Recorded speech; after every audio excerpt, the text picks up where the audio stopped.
Hi guys, so ngayon po ay expired na ang ating S2S Converge. So yan nakalagay, sign in to network. So wala tayong internet. Ngayon, susubukan natin mag-load. Subukan natin mag-load na tayo lang ang maglo-load. Okay?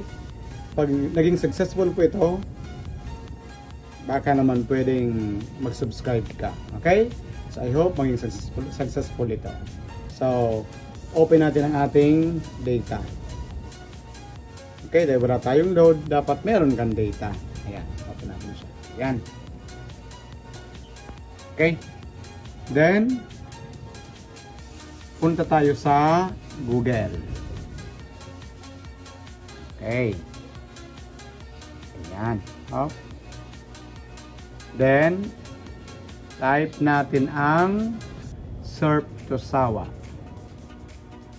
Okay, surf to sawa.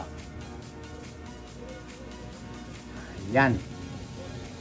Then after that, ayan na type natin yung surf to sawa, i-open natin itong nauna. Click lang natin yan. So, yan yung lalabas po guys.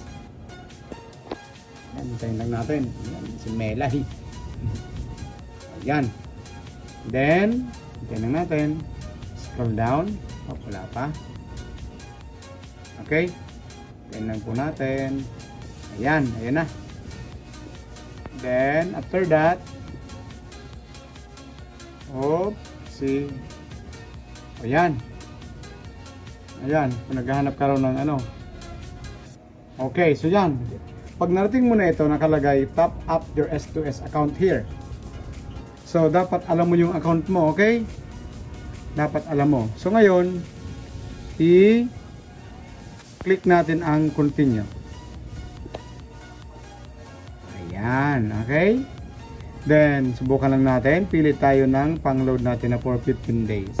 So, subukan lang natin itong 15 days natin. Ayan. Then, after that, ipagpipilian dyan. Ayan, 380 po yung pang 15 days natin. Okay?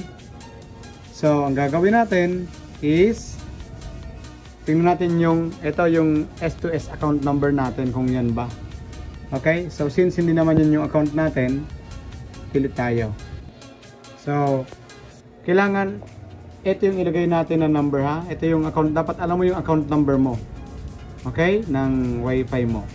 So, ngayon, ipagpipilian tayo dyan. So, since sa GCash ko siya babayaran, click natin ang GCash. Then, i-click natin ang Pay Now.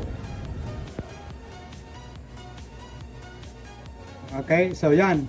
May lumabas guys na QR code. Okay? So, ang gagawin natin dyan ay i-screenshot lang natin. Okay? Then, punta tayo sa GCash. I-open natin yung GCash natin.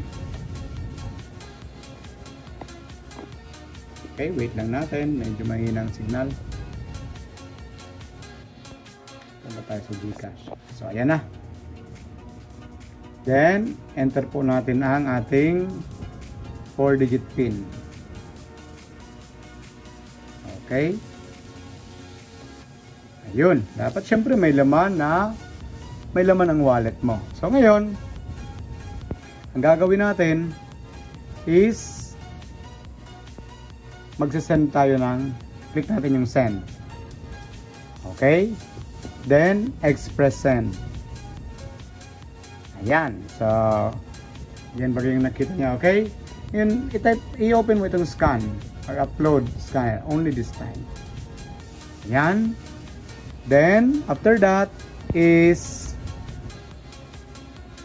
nakalagay baga dyan is generate QR, upload QR. Ngayon may screenshot tayo kanina, so i-click mo lang itong upload QR. Okay, upload QR. Click ulit.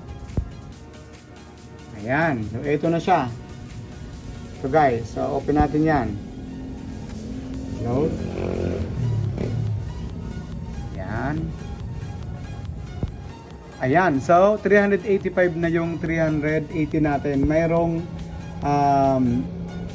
may transaction fee na 5.70. Oh. Hindi na masama, pwede na to. So ngayon, pay 385.70. Ayan.